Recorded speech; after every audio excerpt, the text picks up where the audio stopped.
Hello, नमस्कार, सत श्री अकाल, आदाब, प्रणाम, सलाम दोस्तों। Welcome back to my YouTube channel Pilot on Board and this new video. तो यार, आज की इस वीडियो में मैं आप लोगों के साथ एक पर्सनल जर्नी शेयर करना चाहता हूं, जिसका काफ़ी लोग काफ़ी टाइम से इंतज़ार कर रहे थे। जो किसी के लिए स्ट्रगल थी, लेकिन आज किसी के लिए इंस्पिरेशन हो सकती है। मेरी कहानी, जब मुझे पता चला कि मैं परमानेंट मेडिकल अनफिट हो गया हूँ और मेरी नौकरी चली गई है, पर मैंने उस टाइम पे इससे लड़ने की हर संभव कोशिश करी। तो चलो, वीडियो स्टार्ट करने से पहले मैं आपको एक थैंक यू बोलना चाहता हूँ बहुत बड़ा, क्योंकि आप लोगों ने पिछली 2 वीडियोज़ में और इतने गैप के बाद मैंने वीडियोज़ बनाई, इतना प्यार दिखाया, इतने अच्छे-अच्छे कमेंट्स किए, उसके लिए तहे दिल से बहुत-बहुत धन्यवाद भाई आप लोगों का। ऐसे ही अपना प्यार बनाए रखना और ऐसे सपोर्ट करते रहना। तो चलो, वीडियो को करते हैं स्टार्ट। तो मेरी लाइफ में सब कुछ सही होना स्टार्ट हो गया था बहुत सारे स्ट्रगल के बाद और बहुत सारे कलेशों के बाद, क्योंकि ज़्यादातर लोग इस जो चैनल को देख रहे हैं उनको पता है कि क्या-क्या हुआ था उस टाइम पे। कोविड के बाद गोएर बंद हुई, 30 लाख रुपए थे, बहुत सारी स्टोरी है।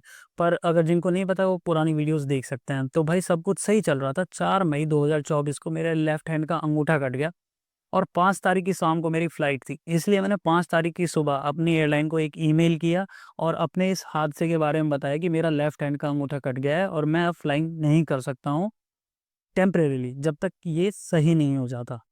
तो मेरे जस्ट इस ईमेल के बाद मेरी एयरलाइन ने मेरे को TMU, temporary medical unfit, assign कर दिया मेरे रोस्टर में और मेरी 5 तारीख से ही सैलरी बंद कर दी। लेकिन उसके 1 महीने बाद तक मेरे को सैलरी एयरलाइन से मिली, वो भी आधी विदाउट अलाउंसेस। मैं बताता हूँ आपको कैसे मिली थी। क्योंकि मेरी छुट्टियाँ बढ़ी थी, सीएल, कैजुअल लीव्स और प्रिविलेज लीव और सिक लीव। तो वो ऑलमोस्ट मेरी 30 दिन की छुट्टियाँ बढ़ी थी, तो उनका पैसा मेरे को मिला। उसके बाद मेरे को फिर उसके लगभग 1 साल तक कोई भी एयरलाइन से पैसा मिला नहीं। अब भाई 1 साल तक तनख्वाह ना मिलना, मैं आपको अपनी कुछ सैलरी स्लिप जो मेरे को लास्ट 2-3 सैलरी स्लिप मिली थी, उनमें से एक जो लास्ट वाली सैलरी स्लिप है वो शेयर करूँगा कुछ अगली नेक्स्ट वीडियोज़ में कि कितनी मेरे को सैलरी एग्ज़ैक्ट मिली थी, ताकि लोगों को और आइडिया लग जाए कि कितनी सैलरी होती है।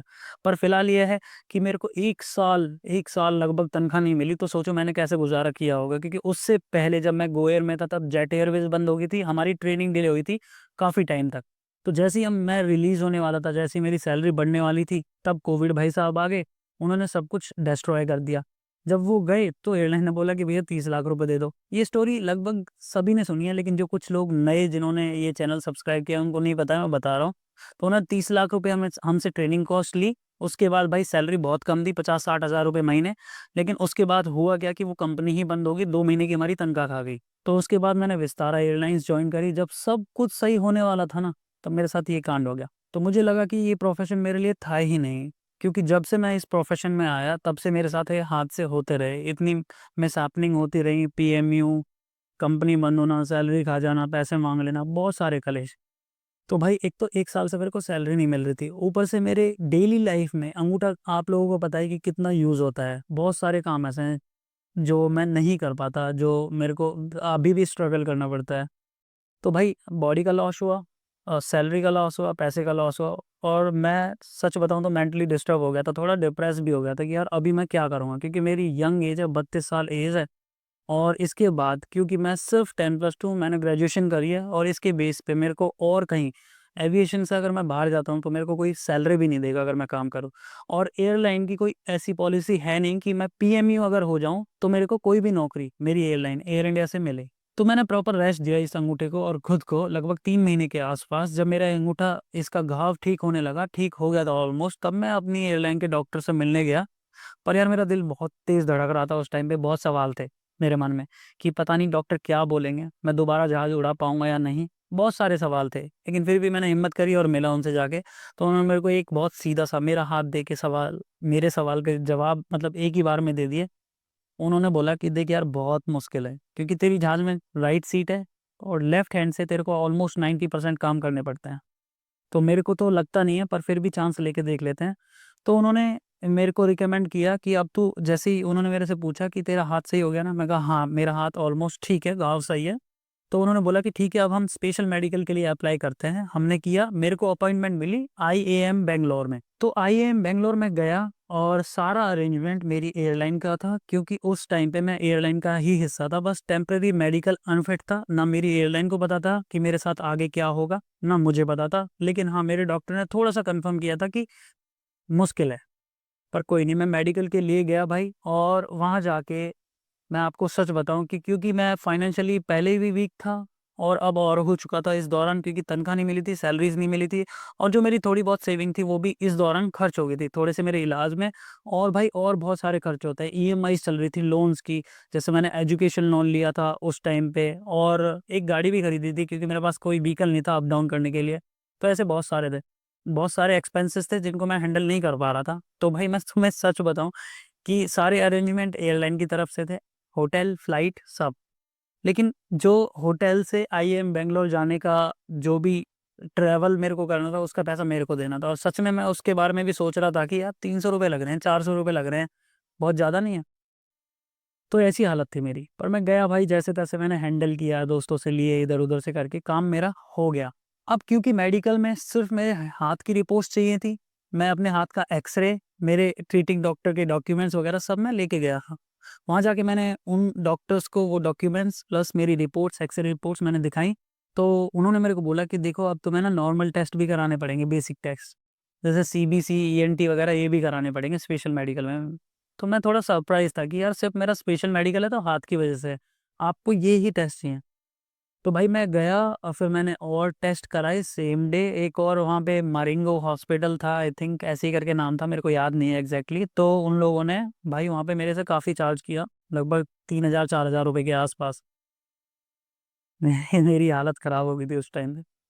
और मैंने वो टेस्ट कराए, इनको दिए, तो मेरा जो मेडिकल था वो नेक्स्ट डे के लिए पोस्टपोन हो गया क्योंकि मेरे पास रिपोर्ट्स थी नहीं। जब जैसे ही अगले दिन मेरी रिपोर्ट्स आई तो मेरा एक स्पेशल टेस्ट एक स्पेशल डिपार्टमेंट में हुआ, जो नॉर्मली नहीं होता है लोगों का, वो तभी होता है जब आपके साथ कोई ऐसा काम हो जाए जैसा मेरे साथ हुआ था। कोई आप अंगूठा कट गया, हाथ टूट गया, पैर टूट गया, तो ह्यूमन इंजीनियरिंग डिपार्टमेंट में आपको भेजते हैं वो।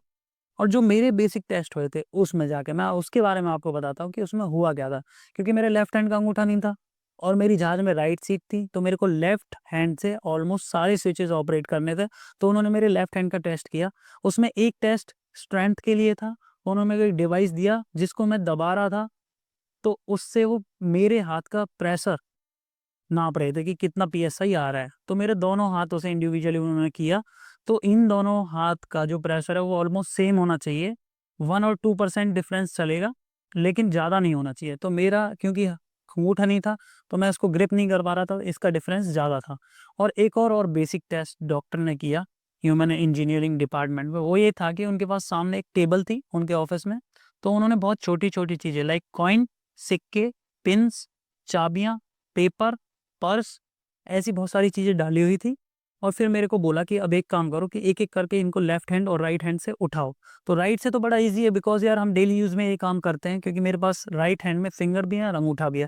लेकिन लेफ्ट हैंड में एक मोस्ट इम्पोर्टेंट थिंग, मेरा पार्ट लेफ्ट हैंड का अंगूठा है नहीं। तो मैं इन्स इससे कैसे करके मैं कुछ भी नहीं उठा सकता। मैंने ट्राई भी किया उस टाइम पे, लेकिन बहुत छोटी-छोटी चीज़ें थी। पिन कितनी पतली होती है, नहीं उठा सकता था। तो इस वाले जो हैंड के मार्क्स थे मेरे वो पूरे आए और इसके 35 टू 40% ऐसे कुछ करके था।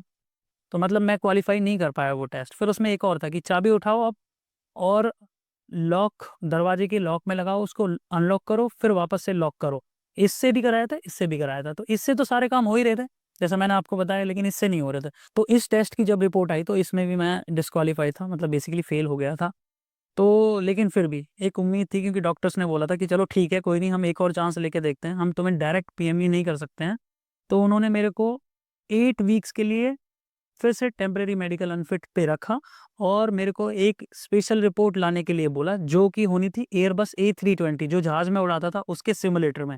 और वो 2 टीआरआईज़ उन्होंने असाइन किए मेरी एयरलाइन ने, क्योंकि उनको टीआरआई की टाइप रेटिंग इंस्ट्रक्टर जो सिमुलेटर में इमरजेंसी सिखाते हैं, उनको टाइप रेटिंग इंस्ट्रक्टर बोलते हैं, जो ट्रेनिंग देते हैं। तो उनसे उनको रिपोर्ट चाहिए थी। जब मैं वापस आया तो मैंने अपनी एयरलाइन को वो डॉक्यूमेंट्स दिए, तो उन्होंने 2 टीआरआईज़ असाइन किए इस टेस्ट के लिए।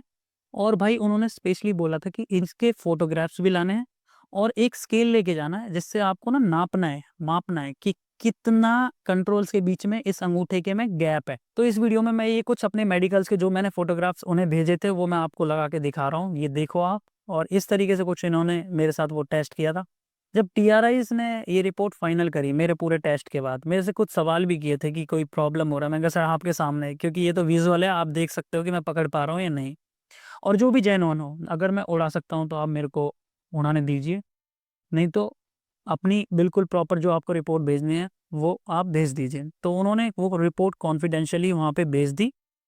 जब अगली बार मेरे को स्पेशल मेडिकल की अपॉइंटमेंट मिली, मैं वापस से कंपनी के खर्चे में, क्योंकि तब तक भी मैं टीएमयू था, तो उन्होंने मेरे को भेजा, वापस से मैं गया।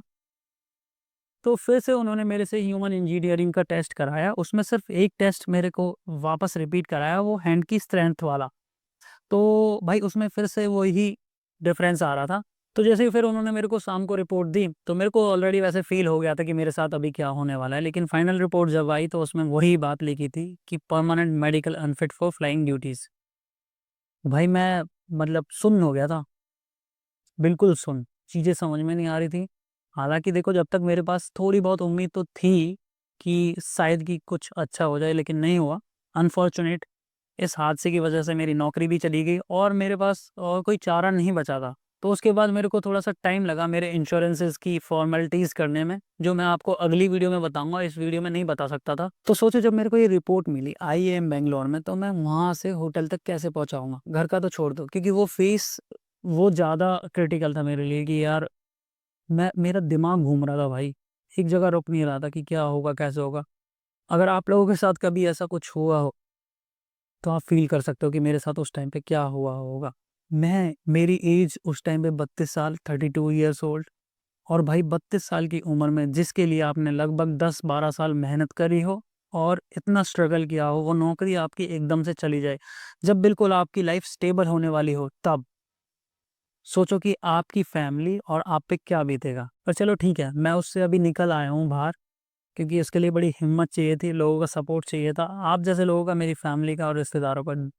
हर बंदे ने मेरे को सपोर्ट किया, तो अभी मैं उस ट्रॉमा से तो बाहर हूँ भाई, और अब एक नई शुरुआत के लिए रेडी हूँ। Time flies and heels every wow, यही मेरे साथ हुआ। टाइम निकला, चीज़ें सही हुई, और अब बिल्कुल दुरुस्त मैं आप लोगों के सामने हूँ, एक नई बैटल के लिए ready. And yes, I will fight, I will fight, I will fight, will not give up.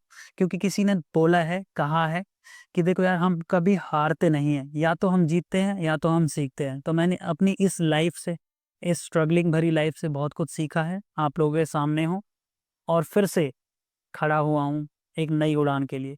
तो अगली वीडियो में मैं आपको बताऊंगा मेरे इंश्योरेंस के बारे में, कि कैसे कैसे मैंने ये बैटल लड़ी और इन लोगों से इंश्योरेंस निकलवाया, कितना मिला, कैसे मिला, सब कुछ होपफुली अगली वीडियो में कवर करूंगा। थोड़ी लंबी हो सकती है, तो उस वीडियो को भी देखना, और इस वीडियो को भी वैसे ही प्यार देना जैसे आपने पुरानी वीडियोस को दिया है। मिलते हैं मेरी अगली वीडियो में। इस वीडियो को देखने के लिए आपका बहुत बहुत धन्यवाद।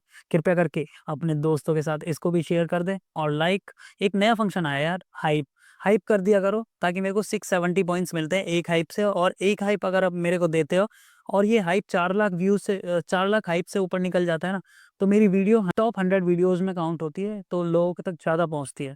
तो ये काम कर दिया करो। मिलते हैं अगली वीडियो में। Thank you, thanks for watching this video, take care, bye bye.